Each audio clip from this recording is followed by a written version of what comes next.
They wanted to get rid of his baby mama, except they got her sister instead. This psychotic plastic surgeon is the monster no girl ever wants to meet. And this guy went after his girlfriend and then stuffed her in a suitcase. What else are the saddest and most shocking crimes that happen?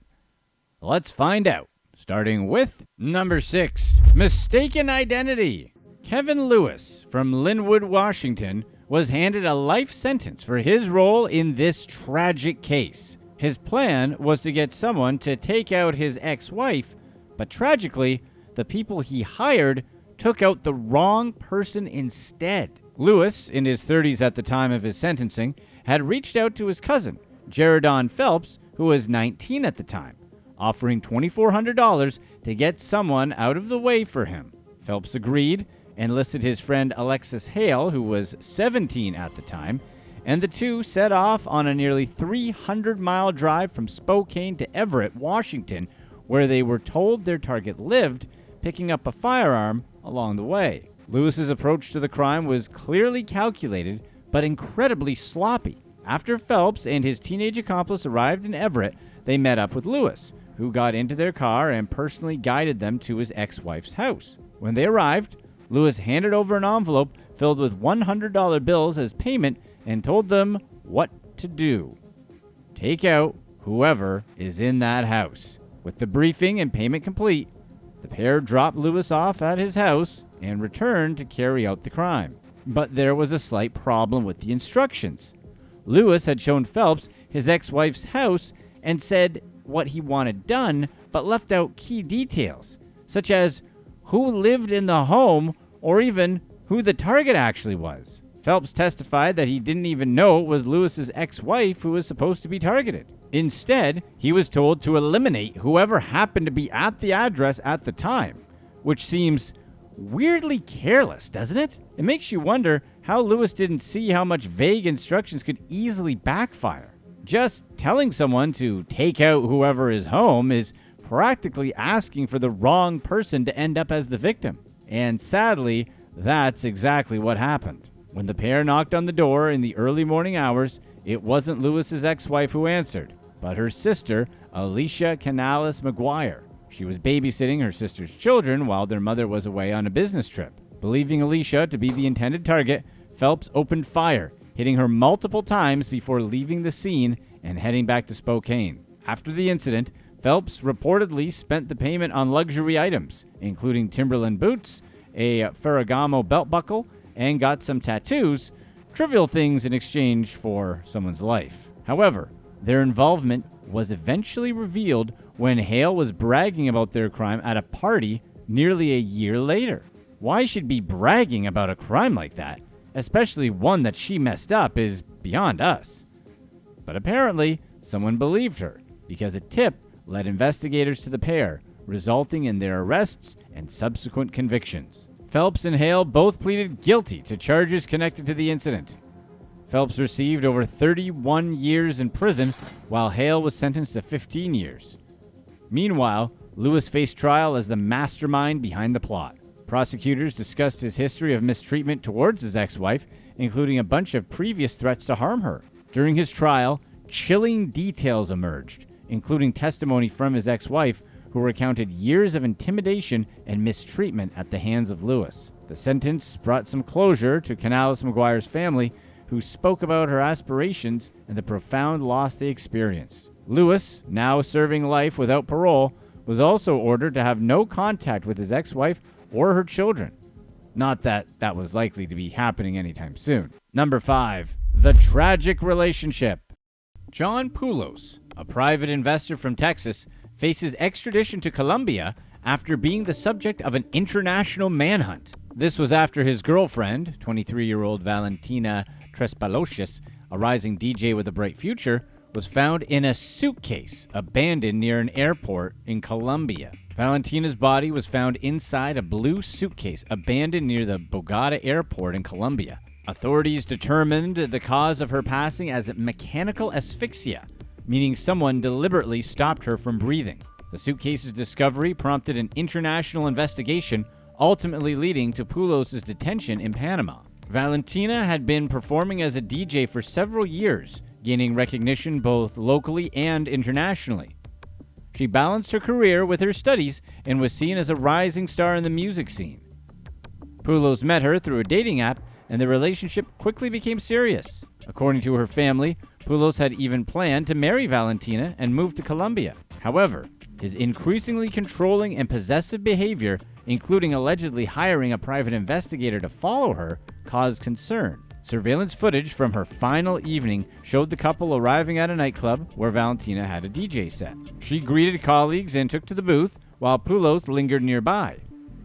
After her performance, the couple was seen leaving together, heading for a rented apartment. Then, just days later, Poulos fled Colombia, purchasing multiple first-class tickets in cash in an apparent attempt to evade capture. He planned to travel to countries without extradition agreements with Colombia. When he was arrested in Panama, Poulos claimed that cartels were after him and were responsible for Valentina's passing. However, investigators uncovered physical evidence, including scratches on his face, linking him to the scene. Poulos was eventually extradited to Colombia and sentenced to over 42 years in prison after being found guilty of his crime and hiding the evidence. During the trial, he admitted to causing asphyxiation during an intimate encounter with Valentina, claiming he was under the influence of illegal substances and alcohol and couldn't fully remember the events. After serving his sentence, Poulos will be deported to the United States. Valentina's family continues to remember her as a talented and ambitious young woman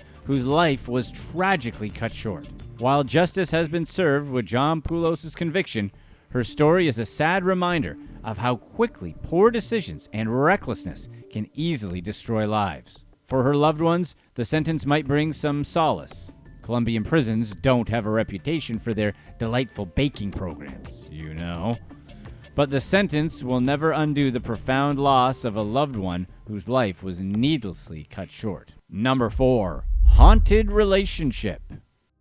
Brandon Risner, a 23-year-old from Georgia, was sentenced to life in prison without parole for a series of chilling crimes involving his longtime friend Aaron Davis. Their friendship, spanning years, ended tragically during what should have been a simple visit. So what on earth happened? Aaron Davis, then a recent graduate of BYU, Idaho, had a bright future ahead of him. After finishing a law internship in North Carolina, he decided to visit his girlfriend in Alabama, stopping on the way to see his old friend Risner in Rome, Georgia. The two had been close since their school days, spending countless hours together growing up. That night, they went out for drinks, and Aaron, who wasn't really one to drink due to his being Mormon, drank some strong beers ordered by Risner. Afterward, they returned to Risner's parents' house, where Aaron crashed out in an upstairs guest room. What happened next shattered their friendship and lives. Authorities later discovered that Risner had later gone into Aaron's room with a knife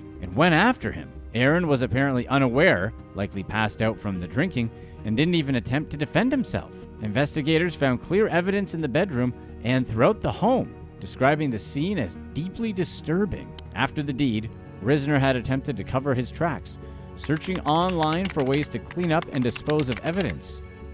He even made trips to buy supplies, meticulously trying to erase any trace of his actions. Aaron's body was eventually found in a shallow, unmarked grave nearby, quickly leading investigators back to Risner, who was arrested, charged, and convicted. At the sentencing, Risner's parents pleaded for understanding, emphasizing their son's obvious struggles with mental health, including anxiety, depression, and other conditions. They said he was a gentle person who had never displayed disturbing behavior before this tragedy, which is what all parents of monsters say. They also mentioned that his role as a scare actor at a haunted house, a job where he entertained others by portraying frightening characters, wasn't reflective of who he was in real life. However, prosecutors painted a very different picture that contradicted this image. Risner's internet search history after the incident included searches such as methods to dispose of a body. His writing also revealed disturbing thoughts and an apparent acceptance of his actions. Risner claimed to have been driven by urges which he felt were part of a prophetic vision, and had delusions that hurting his friend was part of a twisted destiny. Combined with the methodical steps he took after the crime, prosecutors argued these details demonstrated premeditation and an obvious lack of remorse. The court ultimately sentenced Risner to life without parole, closing the legal case but leaving many to wrestle with the emotional aftermath. For Aaron's parents, who described him as a kind, intelligent, and compassionate young man, his loss has been devastating. His siblings, especially his younger brother, feel the absence of someone who wasn't only a role model, but also a loving part of their lives. Comfort for those who knew him, even as they continue to fill the void left by his passing. Number 3. Mistaken Tool. Julia Cruz, a police officer from Ladue, Missouri, was charged after an incident outside a grocery store that left a woman described as a tragic mix-up involving her service firearm. Police responded to a call about shoplifting at a grocery store.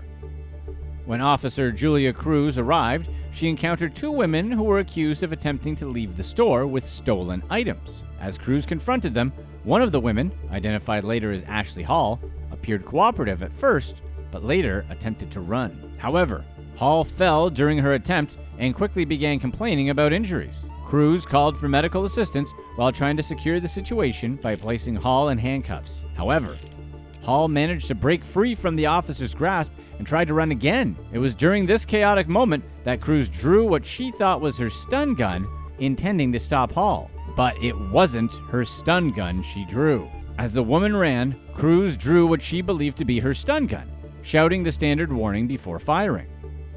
However, she had mistakenly grabbed her service firearm and discharged it, leaving Hall with serious injuries. The officer immediately recognized the error, but the damage was already done. Hall went to the hospital where she ultimately recovered after a few surgeries. Cruz's attorney characterized the incident as a clear case of weapon confusion, which is exactly what it sounds like, pointing out that police officers train extensively with their firearms, which can sometimes lead to errors under stress.